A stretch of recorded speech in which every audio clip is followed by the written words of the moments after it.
making a video of my forcible entry door prop. I'm not going to do any prying on it. I'm just going to go over some of the features that I put on my door props when I build them.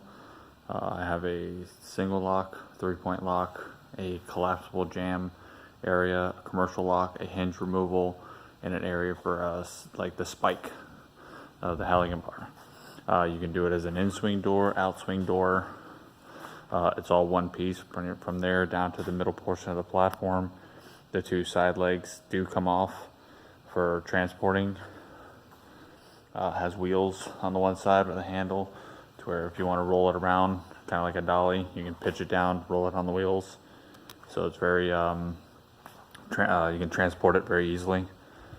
On the side here is all the extra little pieces for all the extra simulations that it has. I'm going to show you how my door works. The way I do mine is I start off by using Schedule 40 tubing, water pipe. You can get from like Home Depot, Lowe's, anywhere. I weld them inside the pipe. That's that one right there, that one, and the one on the bottom. That's what creates your 3-point lock if you want to do a 3-point lock. You can use a 3/4 dowel rod, or what I do is I just get like a 1x4 or 2x3. I rip it down so it's 3/4 by 3/4. Just slide it right inside. Once you push in, as the door's locked, you're not going to pull on the door. If you want to do this as an outswing door, you have these pieces of metal right here that allow you to get a grip on it, so you can get, you can start breaking it to make an entrance. Then once you get far enough, you can drive your bar the rest of the way in there to get to the back side of the door to finish breaking the board. Once the piece of wood is broken, you can just take the piece out of here, close the door, and just slide it back in and keep sliding it until it's too small. So this one piece of wood right here, you could probably do 6 to 8 times of breaking that piece of wood. So it's very cost efficient that way. And then for your 3-point, you do the same thing. You just stick one on the top, one in the middle, one on the bottom. Now your door is secured in three separate points. It has this is my collapsible jamb area. This right here sits inside here. It has a bunch of springs in the back. Let's see if I can get things. Compress this. How that simulation works is you have this piece right here, which kind of represents like your normal style like house lock. It goes into that hole right there, and the little hole in the bottom is for the pin, the guide pin, so this way it always lines up properly. Let me put that in for you. Alright, so now that it's in there, you put your nut on the back side and then tighten it up.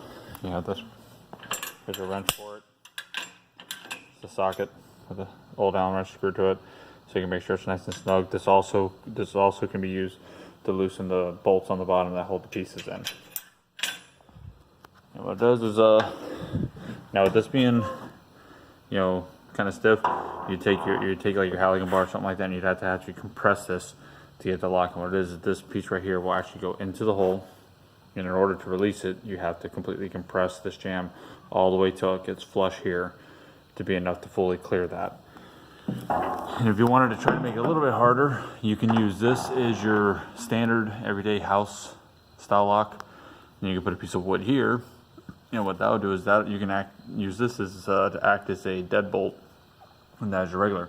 So once you compress this all the way and start to release it from there, then you have to pry, give it more prying power to finally break this piece of wood. So you can incorporate essentially 2 scenarios into that one if you want to do that way.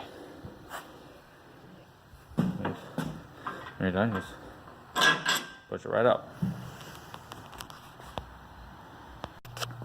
Now, for the commercial lock, inside here you have your K-tool, your cylinder, and then your actual lock to unlock and lock the actual commercial lock. Now, this is an actual commercial lock out of a commercial door that you find in any strip mall, whatever. You have your tool inside here so you can lock it. So what you do is you put your cylinder in, which the cylinder's on mine. I can use another piece of wood. You can either get a 1/4 inch dowel rod, or I just do the same thing. I rip it down, And let me grab the cylinder and put it in real fast for you. The way this one works is what you do is you put the cylinder on the top. You just take that piece of wood, slide it all the way through. You want it to come all the way through so this way it doesn't fall down the side here. Makes it easier to get back out. And then you would close your door and lock it.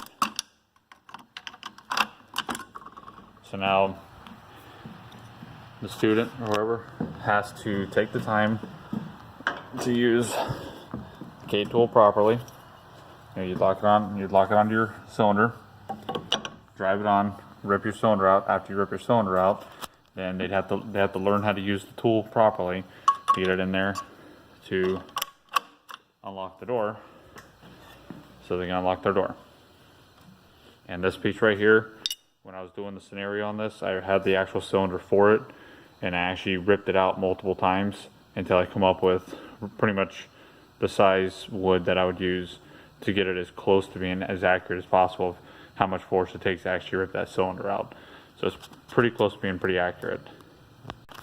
Then I have a scenario for your average, everyday, normal, cylindrical style, residential style lock with a shovel knife. And where this one goes is this one goes right inside this hole right here. Right here. I'm trying to get this washer off here. Give me 1 second. Now it's in there. See it compresses. It's in there. So what you do is you close it, and there's a little lip right here that I put on here, just enough to grab a hold of it. So when you close the door, that will actually close, and then you have to use the actual shovel knife so you can get inside there and essentially walk that piece in to open the door. Shows them how to use that, but obviously this would only work for an outswing style door. Alright, put that back away. And then we have our other, this is a hinge removal scenario. What it is you have this little area right here on the back that the actual hinge, just kind of sits on top of. You can set it in from the outside. So what you do is you take the hinge, you set it right in there. And when you close the door actually puts the pressure on it. And what you do is you slide your piece of wood in here to close the door, and that makes it to where the hinge can't be pulled out. Then this teaches them how to use the forks, lock it on there so they can rip it out. Teach them how to try to bang down, break the screws loose, and then pull the hinge out. And then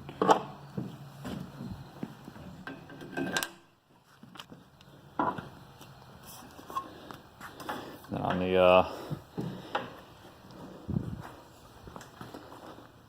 this is just to kind of give an idea of almost like as a door handle, kind of let them know where their areas are for prying. I painted the area for the collapsible jam orange, so they know that essentially this area is for the collapsible section, and if they're doing the wood, which would be right here, then essentially anything below this line down would be for using the piece of wood when you're breaking the wood. And then on here, here's your area for your spike, where you won't actually swing the Halligan bar into it, but it just it gives you the thing where you put it in there. Once it goes inside there, you can have your tool rest up against it. Your adze will probably be facing down, I believe, and that allows you to to work on prying this way. So it kind of gives you a simulation of actually driving it into the wood without physically doing the swinging portion of it. And then for transporting, I have this right here, which is just a piece of metal. You slide it in there. Slide it on there. You can put a padlock on there if you want. That steel bar will be inside there. So as you're transporting, that will keep the door from being able to swing open right now during transporting.